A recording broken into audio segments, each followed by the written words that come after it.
Rais Uhuru Kenyatta angekuwa wazi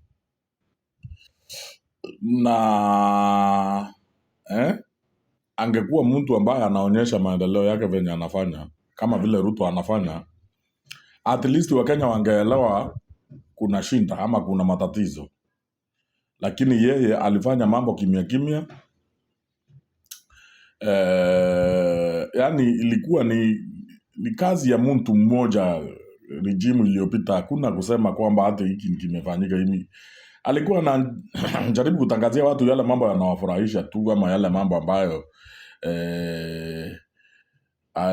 anaona yatampatia mileage. Lakini president aliyoko leo anajaribu kueleza watu na kupatia watu moyo, kuwapa matumaini kwamba tunafanya hiki na tunafanya kile, ili kusudi watu wawe na hope. Unajua kiongozi asipopatia watu hope, lazima wananchi watahangaika na watakuwa na shinda. Sasa right now as we talk,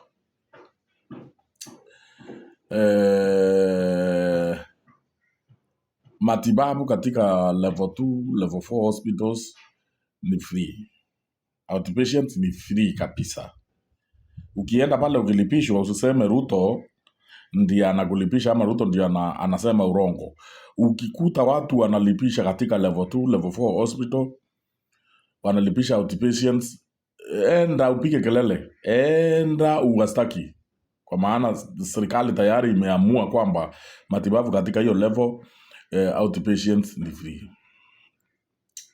Serikali imeongeza nguvu mradi wa Galana Kulalo, njeki kubwa sana kwa kuisupport na dam ya Athi Dam ya 40 billion.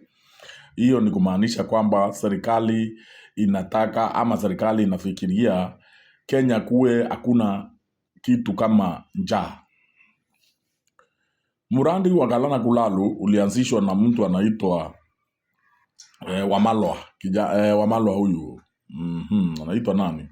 Eugene Wamalwa. Eugene Wamalwa akiwa minister wa agriculture as water, yeye ndiye alianzisha huo mradi, na hapo akakula 7 billion ikapotea na huo mradi ukasaulika. Lakini Ruto amekuja na nguvu, ameanzisha tayari, tumeshavuna tayari mavuno makubwa, na hiyo sasa anataka by the time tunaenda next year iwe 7 times ile mahindi ama ile chakula imepatikana pale. Mukuru kwa Njenga affordable housing imeongezwa tena units zingine 4,700. 4,700 units mpya zimetengewa pesa hapo. Hiyo ni habari ya mwaka mpya sasa. Mambo yanaenda vizuri kabisa. Alafu masomo ya day school, secondary school, day school ni free of charge. Usilipie mtoto ambaye anasomea shule ya inaitwa free, inaitwa day school. Day school serikali imesema inalipia kila kitu. Na hii inaitwa boarding pia wameshughulikia hiyo. Nafikiri wameshukisha hiyo fee. Tutajua tu tuko na watoto wako secondary, tutajua tu, na sini wiki wamerudi shule, tutajua tu mambo hayo. Lakini day school ni free of charge. Hiyo ni mambo ambayo yamezungumzwa.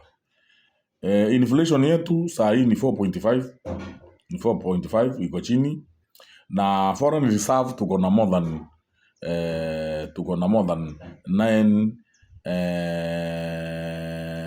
9 billion US dollars hapo.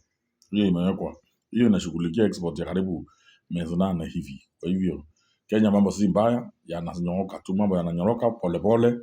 Nimesema wacha nikutangazia hayo, nikutie moyo. Wewe unaona giza huko mbele, angalau uone light at the end of the tunnel, ujue kwamba sisi bado sasa hivi karibuni tutakuwa ng'ambo ya pili. Mambo si mbaya Kenya sasa. Rais aliyoko mamlakani at least yuko open na anawaeleza, na mnaona akifanya kabisa.